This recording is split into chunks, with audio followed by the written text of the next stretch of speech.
They started actually as a instant noodle company. As a noodle company. As a noodle company in Ukraine, of all places. So you could say they kind of like the Tatas of Vietnam. Precisely. That's exactly it. 500 million US dollars has gone into this EV plant, and potentially the investments could go up to 2 billion US dollars. Aatish, why would anybody buy Vinfast in India? Today, they are Vietnam's biggest car maker. So they've beat out Toyota, they've beat out Hyundai.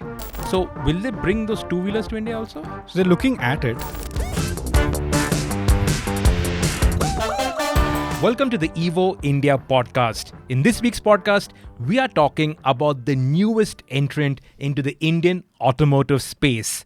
We are talking about Vinfast. Now, they're from Vietnam. Yes. Aatish was just a month or two ago in Vietnam to understand the whole Vin Group ecosystem, what Vinfast is all about, experience some of their products. So, on this podcast, I'm Sirish Chandran, editor Evo India. And I'm Aatish Mishra, assistant editor at Evo India. And I'm going to be picking Aatish's brain on what he saw in Vietnam and what it means for the Indian automotive industry, for us, the Indian automotive consumer. Now, I got a few pointers on the plant from the press release. This is Vinfast's third plant in the world and their fifth project globally. Obviously, Vietnam is their home market. The plant is spread over 400 acres. It has everything, the body shop, paint shop, assembly line, quality check, all of that. Eventually, it will lead to 3,000 to 3,500 jobs. The plan right now is 50,000 cars annually, but it can be scaled up to 150,000 cars.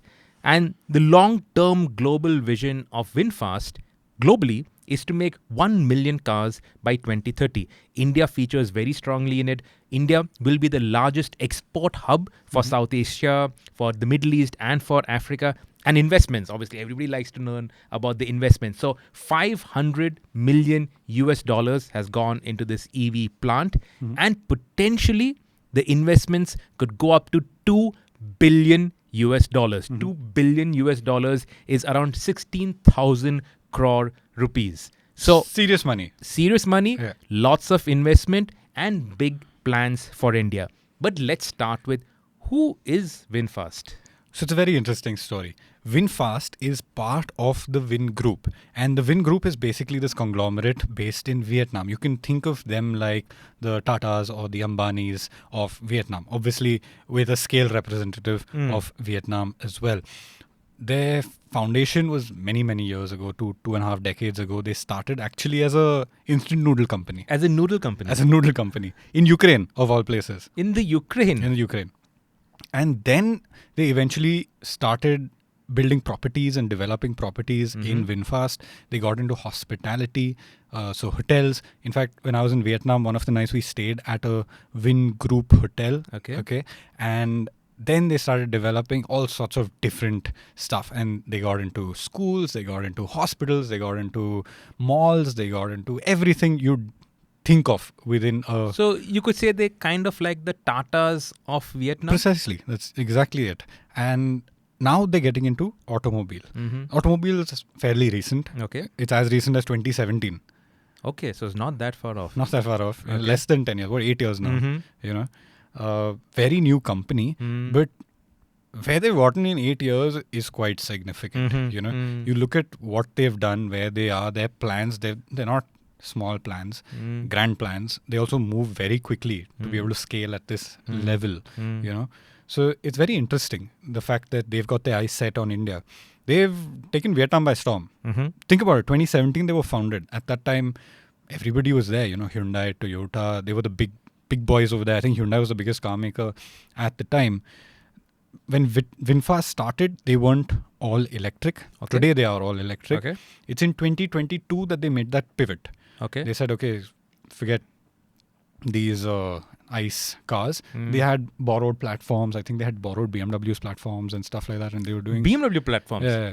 Okay, so that's not small, huh? Yeah, they borrowed BMW platforms and they're doing stuff with that. Okay. But then in 2022 is when they made the switch and they went full electric. Okay. Yeah.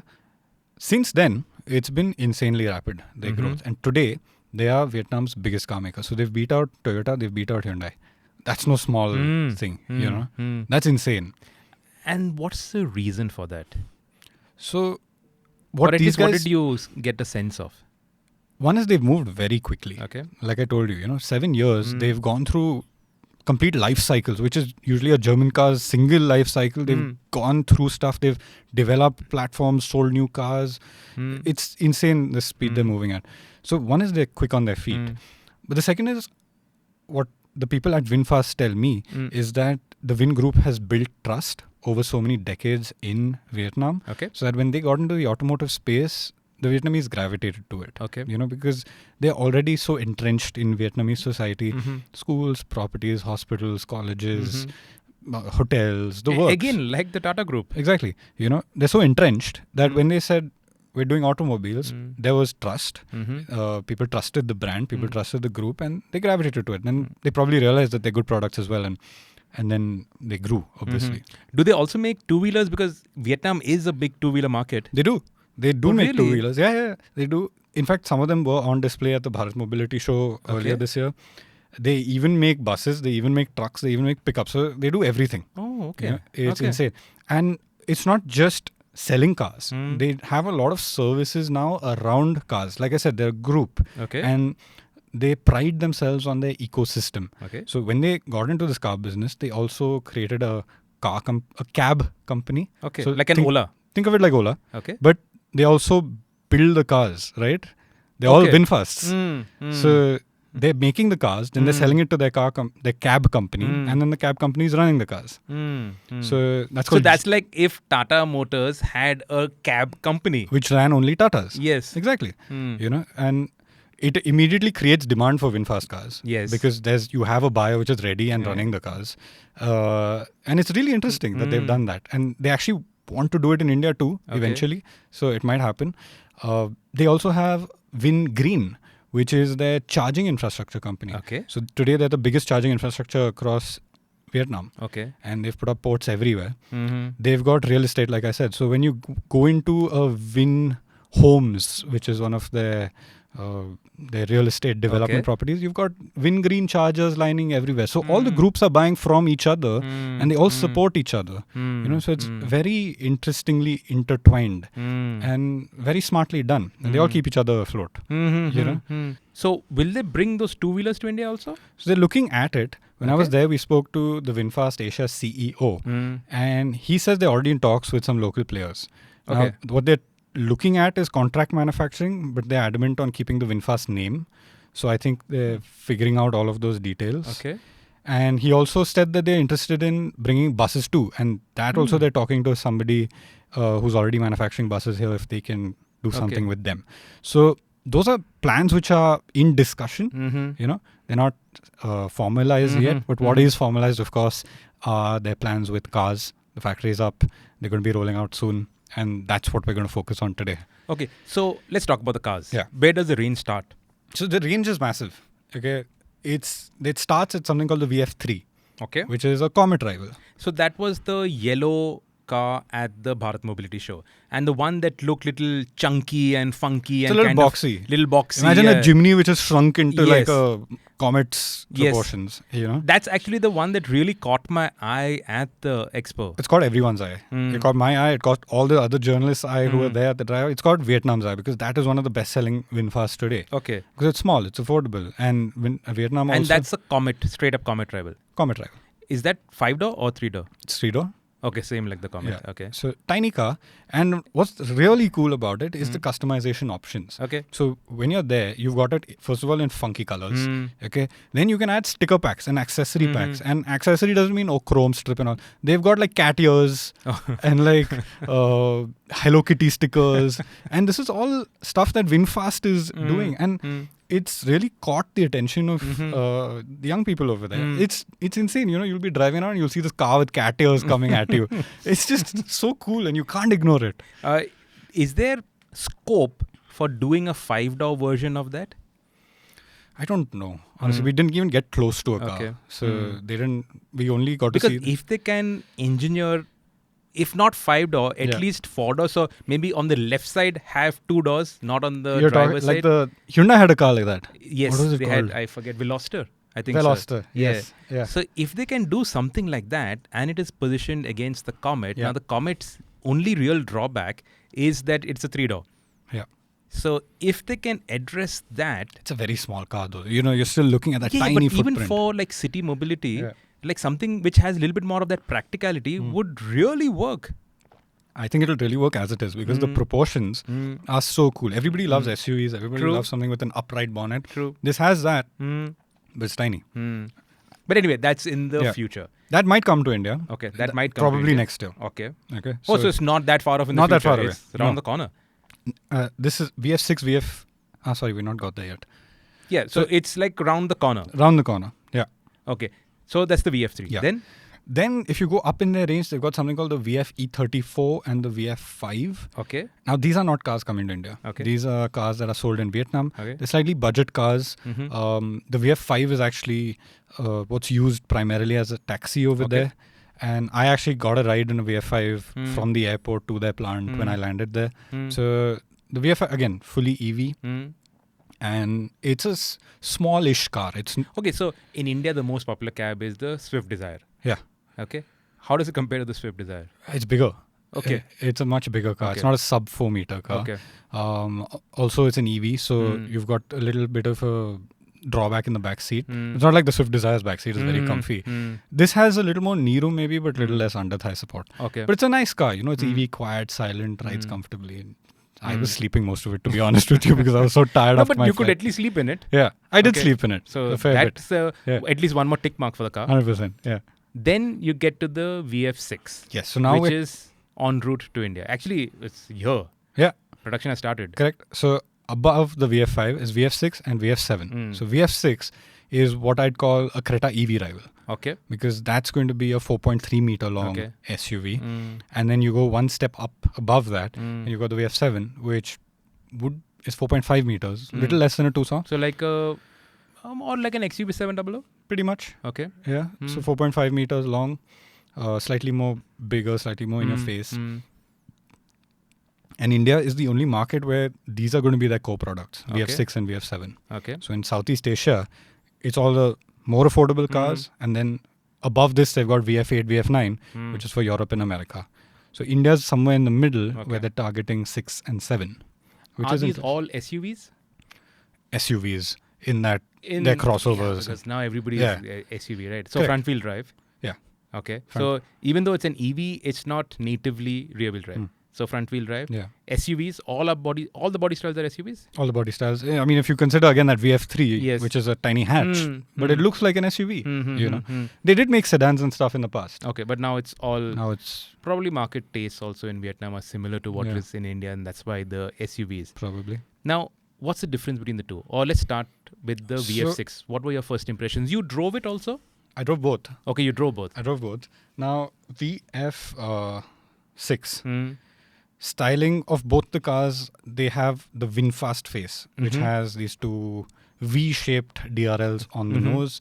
The VF6 actually, the design on the front, it's quite slopey and not very upright. Okay. So that's very unlike the SUVs that we have here. We've got more butch, muscular SUVs. This is more European in its like. It actually reminded me of a Renault. You squint, it looks like a Renault from some angles. It's got Well this designed? design is a matter of Okay. taste. I preferred the VF7. I think that design will also work better in India. It's a little more upright. The bonnet is a little more chiseled. The bumpers are a little more chiseled. The rear section is nicely done. So I like the VF7 better than the VF6 for sure. Okay. But they're neck and neck. And I think everyone's going to make their own opinion about design once they Yeah, come here. true, you true. know. So, but the VF6 is interesting because they've actually done some work to re-engineer that car for India. Okay. So it's not like taken from a global market and just No. put into India. So their concern with India is ground clearance and our roads. So they've put smaller wheels on. They've raised the ground clearance a little bit, so jacked it up a little bit. And they've basically put in some effort to make it more suitable to Indian road conditions. Now, I drove the cars, typical EVs, First, actually, let me tell you, I sat inside them and one thing that struck me was no instrument cluster, like Tesla. Okay. So you've got nothing in front of you, just the steering wheel. You've got a head-up display. So you can use that. But I wear polarized glasses and that renders head-up displays useless. So you take your glasses off and then use it.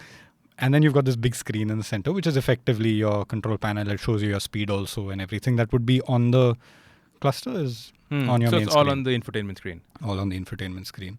Good quality, nice finish. Panel gaps seem consistent. The interiors seem well made. We were driving prototypes, and still they felt well finished. And actually, that's one of the things that struck me about these cars compared to our Indian manufacturers. I think our Indian manufacturers do a lot on the engineering front. Like you look at what Mahindra's done with their cars and how they drive, phenomenal. These guys, they've reached a very high level in terms of fit, finish and quality very quickly. So you sit in it and you can't really say this feels off, ergonomics, stuff like that. You can't really point it out too quickly. So if you would compare it with the Creta EV, there is no space that you would say that no, this quality could have been better. It's the same. It's up there. See, I'm saying material-wise and finish-wise and stuff like that. Obviously, we don't know long-term because we haven't driven it and all that. But just that first initial impression, feel, it's good. And especially the VF7. I think the VF7 also had higher quality materials because it's a segment up. A lot of soft touch and stuff like that. This was all black interior. So it still looks very subtle and understated. Maybe it doesn't feel as bright and lively as some of the cars we have here. Hyundai's figured out lighter interiors, feels more airy. That's not there in the Vinfast. Darker interior, especially on the VF6. Now people are gravitating more towards those black interiors because it feels more premium. Yeah. And the greys, in fact, everybody stopped doing beige because nobody likes beige. So you either do white, which is terrible in terms of long-term commitment to ownership. Yeah. Or you do black, and now more and more people are moving towards black. So I think that probably is the right move considering where our tastes have evolved to. True. Now, between the VF6 and the VF7, is there like a significant difference between the two? 100%. So it's not like one is a long wheelbase version of the other? No. I think it's wider also. Okay. And the space in the back is massive in the VF7. The VF7 is really nice. Give us a frame of reference. Okay, let me tell you this. The wheelbase is longer than a Kodiak's. Oh, shoot. Okay. And it's an EV.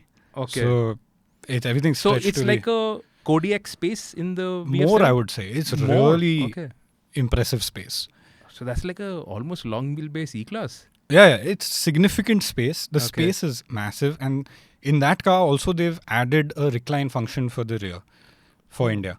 So we're sticking with the long wheelbase E-Class comparison here. Yeah, pretty much, right? I mean, the backseat of the VF7 is really what struck me because it's very spacious. And that typical EV bugbear that we have of under-thigh support, the VF6 has a little bit of that. The VF7 doesn't. Okay. You've got this under-thigh support in the VF7.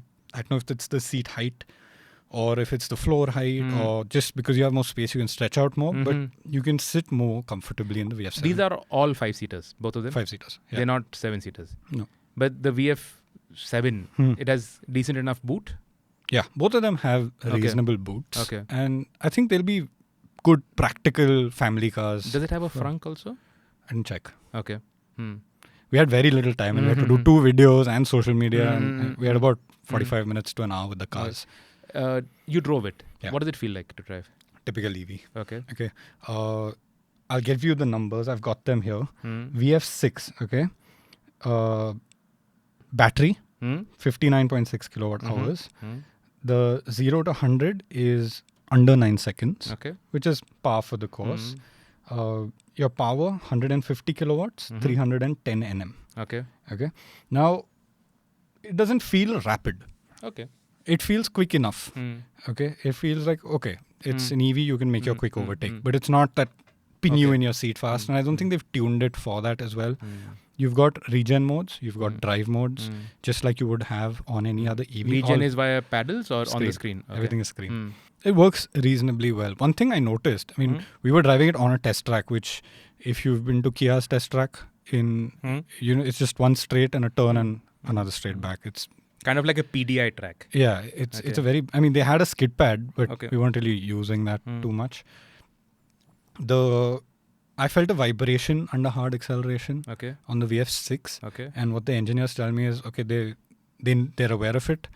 it's because they've raised the ride height, and then how the steering controls and the drive shafts are and the harmonics of everything are managed together. There is a vibration that happens at certain RPM, and they're going to fix it before launch. So they're aware of it, and they're aware. Okay. Yeah.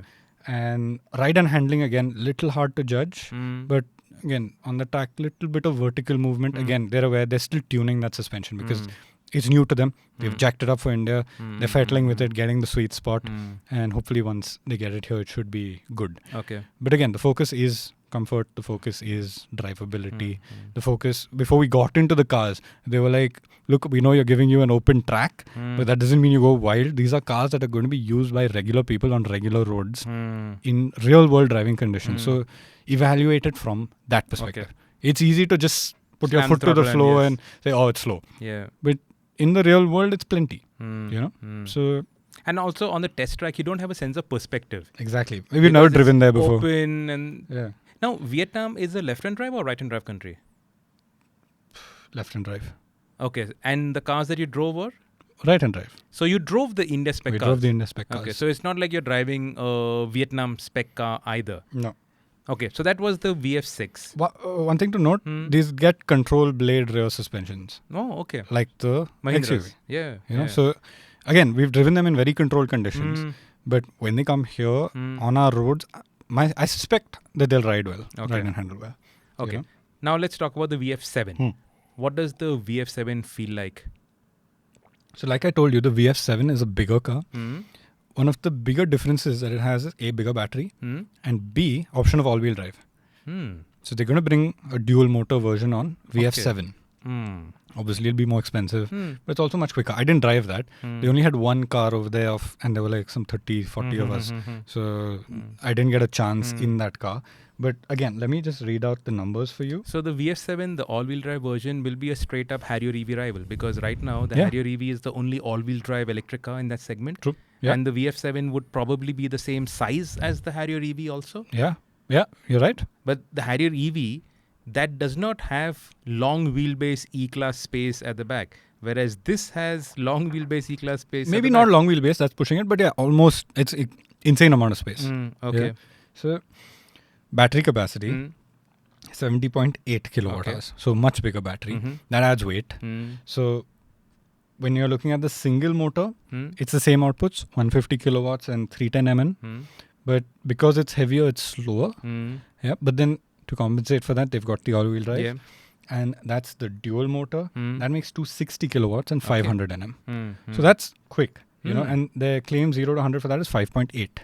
So that will be amongst the fastest accelerating cars. What is Harrier EV? 5.6 or something. Yeah, so it'll So be it's there, on par. Yeah. On par. Yeah.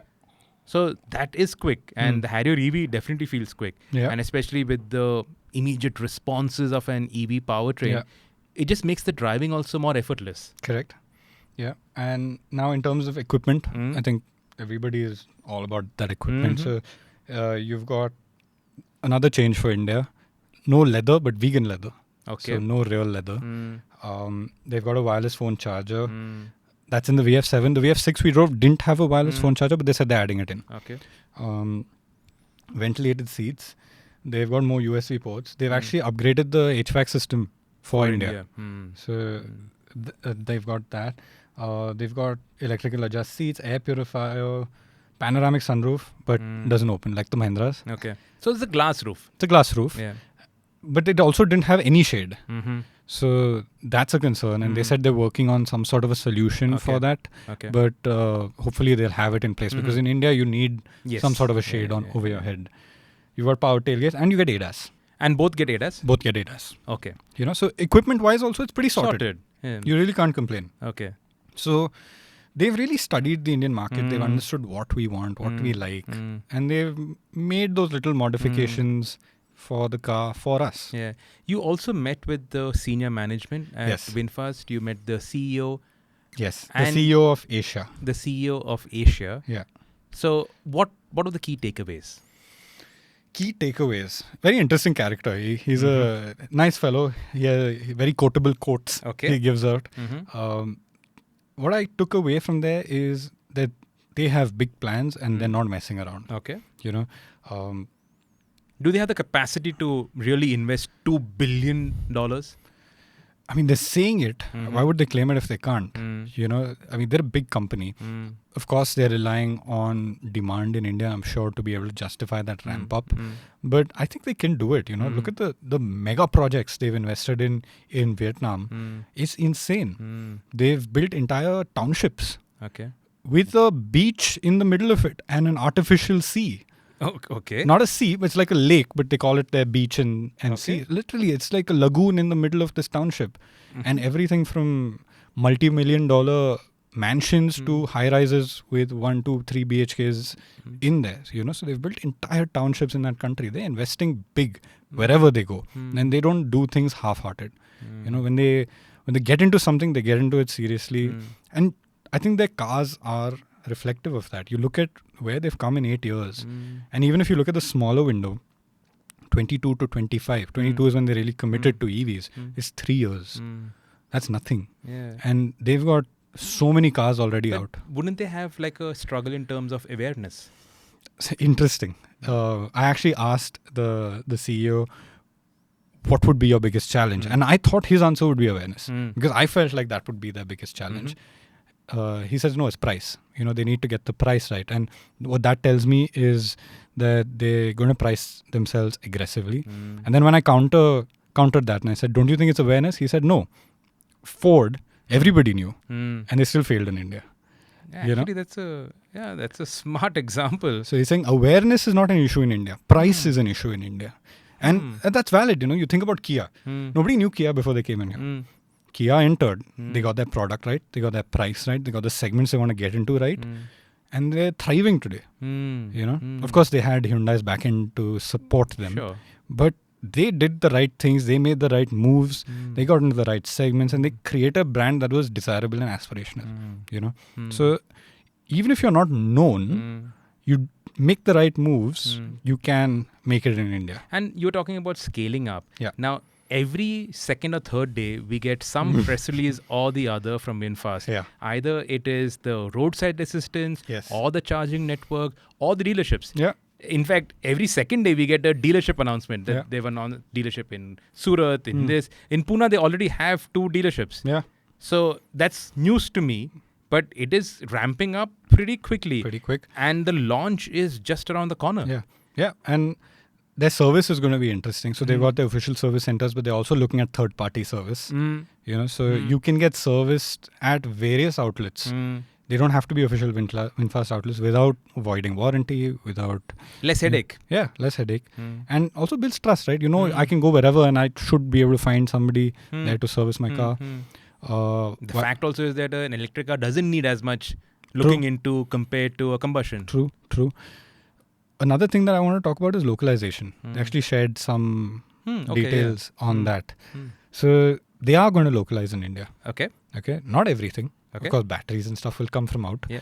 But they're going to localize their body in whites. Okay. They're going to localize their seats, their screens. Tamil Nadu has a big supplier base already ready. Who else is in Tamil Nadu? Who else? Obviously, Hyundai. Hyundai is in Tamil Nadu. So they can leverage that supplier base, have localized stuff, keep their costs in check, you know. And I think they're doing that. So they've got a number of suppliers already in place. They're localizing. And key components, batteries, motors and all, of course, are coming from out right now. But in the future, if our supplier base also keeps up with where the industry is going, who's to say they don't localize that as well? Of course, and it'll be more price effective. Yeah. We do have those world-class automotive suppliers in India. So it's just a matter of time before all of that rolls in. Yeah. Atish, why would anybody buy a Vinfast in India? Now, you said that awareness is actually not a problem, according to them. And obviously, they'll do some marketing and they will have their name out there and people will hear about them. But why would anybody buy a Vinfast? So we again asked this question to the CEO and his answer. Number one, they have strong confidence in their product. Okay. They have good quality is what they're saying. And from what I could see also, it looked like good quality. Now, like you said, how they will last in India is yet to be seen. But on the surface, they seem sorted. Yeah. Secondly, he said, we have outstanding after sales. Okay. So their service will be excellent. And coming back to that whole third party service that they're looking at. And number three, he says, I understand that India is price sensitive. and we will have excellent pricing. Now, from what I understand from that, is that something like the VF6 is going to have to undercut the Creta electric, and something like the VF7 is going to have to undercut the Harrier EV. That is going to be excellent, because why would anyone buy an unknown brand versus an established brand if pricing is not excellent? So like if the VF6 is priced around the Windsor, then that could be rocking. Yeah. People buy the Windsor because it is damn well priced. Yes. And that buyer could easily gravitate towards another manufacturer. Absolutely. Yeah. And then he also talked again about his ecosystem and how they'll build two ecosystems. One is the ecosystem that Vinfast can create, and then one is the ecosystem that the Vin Group will create for Vinfast. So he spoke about the cab company, that they're looking at bringing that to India to buy Vinfast and run them as taxis. He spoke now if there's no Blue Smart, so that's actually, there's a nice space over there for this to fit in. Yeah. He spoke about the charging infrastructure. They've already signed a number of deals with a number of charging providers, CPOs, to provide charging infrastructure to Vinfast customers. So they're looking at the entire ecosystem. They're looking at the big picture. They've understood that just throwing CBUs into the market is probably not the way forward with the Indian market. You need to come here, you need to understand the place, then localize, get pricing right, and then launch. And that's their strategy, and that's what they're doing. So finally, Aatish, you talked about Vinfast moving quickly. Yeah. I got some figures here. Vinfast officially announced its plans for India in February of 2024. Yeah. We are in August of 2025. And I think before September, their first car will roll out, will be launched, will have pricing. Yeah. That's like 1.5 years. Yeah. And they've got the plant up and ready. Yeah. That is a massive infrastructure project. Correct. The government was talking about the new automotive EV policy. Yeah. The government hasn't put that EV policy still into motion. They said, we don't need to wait for that. We'll just invest and get all the benefits of a localized car. Yeah. So Vinfast has moved faster than our policy makers also. Absolutely. Which is something to think about. And now the VF6, VF7 are ready. Converted to right-hand drive for our markets. And re-engineered for our markets also. Yeah, absolutely. And to our tastes and, of course, road conditions. Yeah. And there is more in the pipeline. VF3 is there. There are talks about a rumored 7-seater also. So the pipeline is there. Yes. So this is going to be interesting. It's easy to be a skeptic and say, no new player, now who's going to buy it and all that. But the thought process behind what the CEO told you is also right. Yeah. Like we knew about Ford. Ford's not there. Yeah. We didn't know about Kia. Look at where Kia is today. Correct. If they have their back end ready, if they have their service and quality taken care of, if the first lot of cars, people are happy about it and start talking about it, that word of mouth will also spread. So overall, who knows? This could be something to watch out for. Certainly. And the more the merrier. The EV space is still growing. Another manufacturer is not going to eat into everybody else's sales, I think. They have the space and the room to grow the entire segment. True. And I think that's where Vinfast will come in. They're coming in at the right time. It's not early days for EV anymore. Yes. We've seen EVs around. The big boys, Tata Mahindra, are on their second wave of electrics. And that whole electric adoption, it went through a slump. Yeah. And it looks like we're coming out of that slump. Maybe. So it's the right time to ride the wave because the wave is only going up. Exactly. And it's all going to come down eventually to price, positioning, and like you said, how the first customers respond to their cars. Because from there, that's when it can have that exponential rise. Yep. So I think another month before we get our hands behind the wheel of the car in India and get to know its pricing, because pricing puts it into the right perspective. And compared to rivals in its class, that's what will be the deciding factor. 100%. Super. Thank you, Aatish, for the insights. Thank Pleasure. you for listening and watching to the podcast. Again, if you have any questions on Vinfast, drop it in the comments. Aatish is there. He will hammer away in the comments section. And thank you for watching. We'll catch you next week.